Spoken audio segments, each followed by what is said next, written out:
Good morning, everybody. I'm going to begin with a small request. Now, I know that some of you are going to tweet or Facebook this.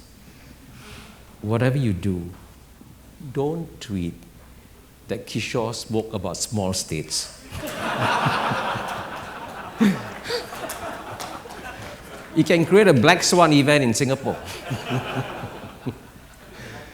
So, please say that Kishore spoke about big states. And that's what I'm going to be speaking about today. And what I believe, by the way, I love the animal imagery that Peter used. I agree with him that black swans and black elephants, of course, are hard to predict. But I want to suggest to you all, my big thesis is that a lot of them are happening as a result of three major structural revolutions happening in the world, which we can see, by the way. And it's as a result of the unusual combination of these structural revolutions that we have some of the black swans and black elephants. And I'm going to actually give examples of how they've resulted from these structural revolutions. So let me tell you what they are so I don't leave you guessing. The first structural revolution is, of course, the return of Asia. The second structural revolution is globalization. And the third is the surge of technology. And each of this, by the way, on their own, fundamentally transform our world. But when you combine the three, of course you're going to get a very high degree of unpredictability. So in some ways, the unpredictability can be predicted because it's a result of these three revolutions. And let me just explain each one of them. Now, the first one, the return of Asia, is very easy to describe because, as you know, from the year 1 to the year 1820, the two largest economies of the world were always those of China and India, and the British historian Angus Maddison has described that. And then, as you know, after 1820, Europe took off, and North America took off, and so by 1980 or so, you know, the combined share of China, India, of the world economy that used to be 50%, fell to almost less than 5%, right? So, but if you view the past 200 years of world history against the backdrop of the past 2,000 years of world history, the past 200 years have been a major historical aberration. Now, all aberrations come to a natural end, and therefore the return of Asia was perfectly natural. And why it happened, of course, you know, I tried to document in my book, The New Asian Hemisphere, is because the Asian states finally woke up and asked themselves, why did the West succeed?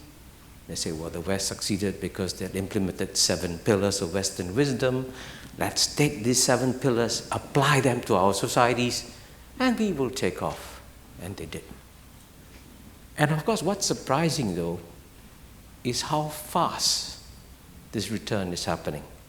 Now, I mentioned in 1980, for example, in that year, China's share of the global GNP was about 2%, as I mentioned. United States share, right, was 25%. So the United States share was 10 times that of China. But then, amazingly, by 2014, in PPP terms, China's GNP became bigger than that of United States, and in nominal terms, it will happen whenever 5 to 10 years. So this is obviously the biggest change that is happening in the world. And so the logical thing you should do is to ask yourself, what's the consequence when you have such a major shift of political and economic power, right?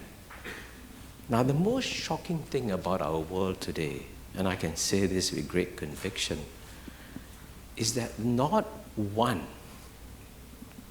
Western politician in office can speak about the return of Asia. And therefore, this makes it the biggest black elephant in the room.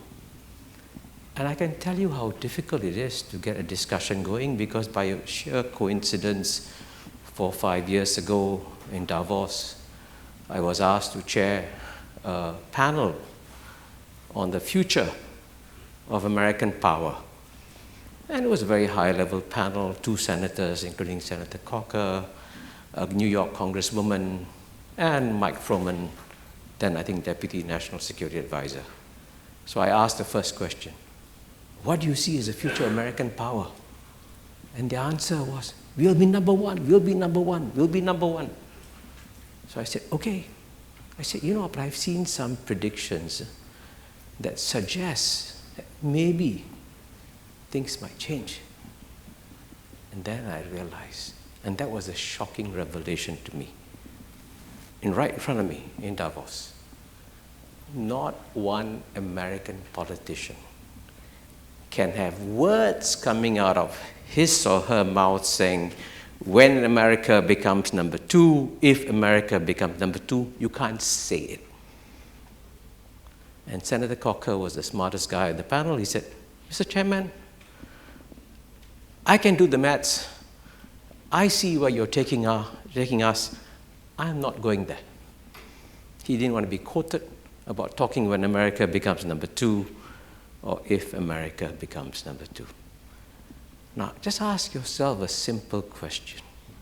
If it's inevitable and it's going to happen and it's going to transform the world and you can't speak about it, why are you surprised that the world is becoming unpredictable? And I can tell you that there was one politician who actually tried, while he was in office, to speak about this. And this is President Bill Clinton. While he was in office, he wanted to give a speech saying, hey, let's prepare for a world where America is no longer number 1. And the minute he suggested the idea, all his advisors pounced on him and said, Mr. President, it's suicidal for an American president to speak about this. Now, you want proof of that? It's documented in a book by Stroop Talbot, the president of Brookings. I quote him at great length in my book, The Great Convergence. And Stroop explained that no American president can speak about this. And so fortunately, in 2003, 3 years after he stepped down, President Bill Clinton finally gave a speech in Yale. And in that speech, he said, I don't have the exact words, something like this. He said, if America is going to remain number 1 forever, then fine. We can carry on as we are. Then he added a but. He said, but we can conceive of a world where America is no longer number 1, then surely it's in America's interest to continue to strengthen the rules-based order that has kept the world safe and secure. And he was saying that, and it's a fact, by the way, because some American policies have undermined global institutions. Now, he was saying, let's work to strengthen them. And that, I thought, was very good advice. He gave it in 2003. It is now 2017. No one has cited that speech in the past 14 years. So this creates, by the way, a huge global contradiction in at least one dimension. Power is shifting massively, but the global governance institutions remain fossilized, caught in the past. So I'll give you just 2 obvious examples, and I discuss this again in my books. The 2 most powerful international organizations are, on the one hand, the UN Security Council, which makes decisions that are mandatory on the rest of the world. We have to comply with their decisions. And so the people who make the decisions, I say as someone who served in the UN Security Council, are the 5 permanent members. And how were the 5 permanent members selected? Because they won World War II in 1945. That's 72 years ago.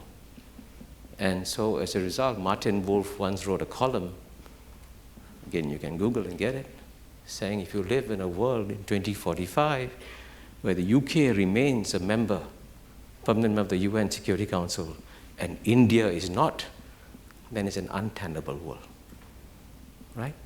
India will then have the 2nd largest economy in the world.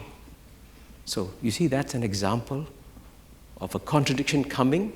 We can see it coming, and we can do nothing about it. That obviously is going to create shocks. Then you take the IMF and the World Bank, where in theory the IMF and the World Bank are easy to reform. Because according to the theory, your voting shares in the IMF are supposed to represent more or less your share of the global GNP. So as your share of the global GNP goes up, your voting shares should automatically adjust. But you saw this most recently when they finally agreed on the change in voting shares. Again, Google and get the information. The US Congress took about 8 years to ratify a simple voting share. Now, if you can't make these adjustments, you're going to get a problem. And what happens, by the way, when China becomes number 1, clearly in both PPP and nominal terms, according to Christine Lagarde, according to IMF rules, the IMF should be based in the country with the largest economy in the world. Is anyone preparing to move the IMF from Washington, D.C. to Beijing? Let me tell you this, nobody. So you can see the black elephant in the room. Big changes coming. And everyone wants to stop and pretend it's not happening. So obviously, some explosions are coming. Now, what's the second structural revolution? The second structural revolution is, of course, globalization. And of course, in some ways they're connected, but globalization is about how the world is continuously shrinking and becoming smaller and smaller and interdependent. And so I suspect, to use another one of Peter Ho's animal or metaphors, you're going to get more and more butterfly effects in an interdependent world. And I'm going to suggest to you that some black swan events are the result of globalization. And I'll give you one concrete example. Now, as you know, as a result of globalizations, we live in a small, interdependent global economy. What one economy does has an immediate effect on another economy. And so, the biggest change that happened, frankly, in recent times, was China's decision to join the WTO in 2001. And it was pretty obvious that when you suddenly inject, I don't know what the figure is, 800 million, 1 billion workers into the new global economic system, there will be a lot of creative destruction. As a result of the creative destruction, workers in many industries in the developed countries would lose their jobs.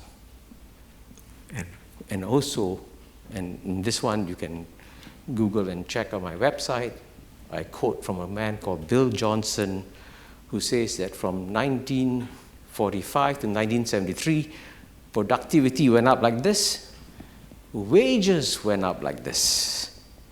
And Bill Johnson documents this. Since 1973, productivity has gone up like this. Wages have remained like this in the industrialized world. Now, when that happens, when you get unemployed workers, or you get workers with no increase in income, you're bound to get political effects. So one of the simple statements I'm going to make to you is that you saw the election of Donald Trump as a black swan. You saw Brexit as a black swan, but these black swans were the result of not paying attention to the structural changes that happened to the workers as a result of globalization. So it was happening. We could see it happening, but we refused to extrapolate and deal with the consequences that were coming. And so you have black swan events. And I can tell you that there will be more of such black swan events because the world is getting smaller and smaller. And of course, globalization works if you have custodians of globalization. Now, let me point to an obvious problem that's going to happen, because the custodians of globalization since 1945 have been the Western countries, because they are the ones, frankly, the global order is a gift from the West to the rest. It's a huge gift. And for a long time, the West were happy to be custodians of this global rules-based order because they were the biggest beneficiaries of it. You know, incomes were just shooting up. 1950s, 1960s, 1970s, 1980s, maybe 1990s. And then, as you know, what I said in my first part, the biggest beneficiaries of globalization today are the rest and not the West. So that creates an obvious contradiction. The custodians of globalization are the West, the beneficiaries are the rest. So how do you expect the West to remain as good custodians of globalization? And you've seen the result with the election of President Donald Trump.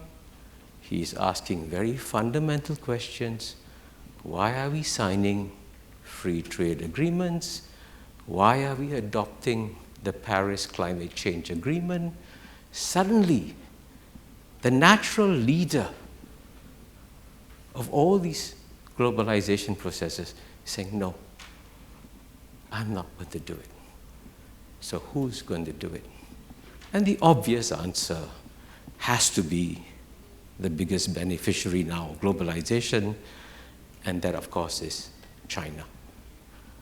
And I must say that the Chinese, to be fair to them, have begun thinking very hard about the role they need to play in this new order. And I saw this at first hand in January this year. Actually, I was in the room when President Xi Jinping gave his speech on globalization and said, we mustn't close our doors, we mustn't live in a dark room. And quite amazingly, actually, I found some passages by accident from Xi Jinping's speech of 2017, and I found some passages from a speech that Bill Clinton gave in 1998, how we have to live in an open world. And I said, wow, how similar the speeches are. And indeed, in Davos this year, as we were walking out the room, several people were telling me, Kishore, that speech should have been given by an American president. But can you imagine President Donald Trump giving a speech like that, right?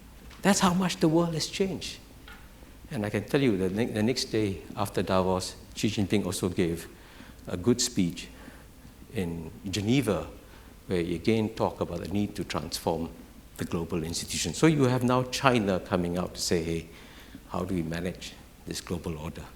But this is an area where we all have to work on. And fortunately, by the way, people are beginning to wake up to this problem. And one of the wisest things that the G20, for example, and the G20, by the way, is going to play a bigger and bigger role in the world that's coming, has decided to appoint a group of eminent persons to try and see what needs to be done in the reshaping of global financial institutions. And as you know, the chairman of this group is DPM Taman Shanmugaratnam, and I hope he comes out with some good ideas.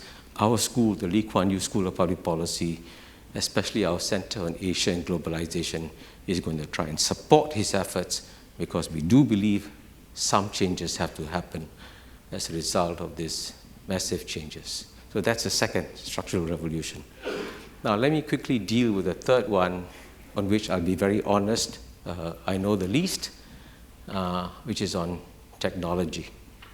But clearly, the surge of new technology is really changing the world fundamentally, especially with, and this is what I consider the most revolutionary instrument in our world today, the number of people who are being connected as a result of this. 3 examples. I mean, Peter Ho spoke about global terrorism. Why are people in Southeast Asia becoming emotionally connected with what's happening in Syria? It used to be so far away, in a different world, a different universe. But when you get a stream of images coming on your phone and you see what's happening there, you become emotionally connected with Syria. And then you get this self-radicalization that happens, even in a stable state like Singapore and so on and so forth. So that's technology. Another example, and these are more positive examples. I remember when I first went to the United States, of course, when you come from Singapore, a third world state, 1980s, America looked so modern, so advanced. And of course, the United States was ahead of the world, for example, in terms of financial payments, writing checks, not using cash, right? It is now 2017, and the United States is still writing checks.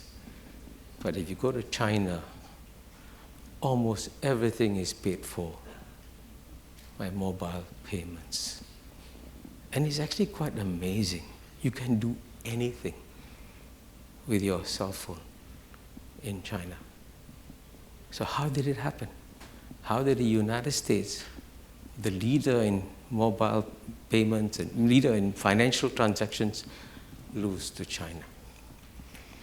And then third example, and this is of course a thing that is still happening, that we don't quite know the effects. But as you know, India, for a long time, didn't have phones. In fact, they used to say that in India, half the population of India was waiting for a phone, the other half was waiting for a dial tone. Now India has got 1 billion cell phones. But more importantly, right, Nandan Nilekani, founder of Infosys, as you know, took on a project called Aadhar, which means that just about 1 billion Indians have an electronic identity. They have a direct access to all kinds of welfare services and so on and so forth. And you're going to see the greatest poverty reduction ever taking place in the world just by giving people an electronic identification. So that's another major change that's happening. So you can see each of these structural revolutions is going to change our world fundamentally. So I predict that you will definitely see more black elephants and more black swans. Just expect it, it's coming. Thank you.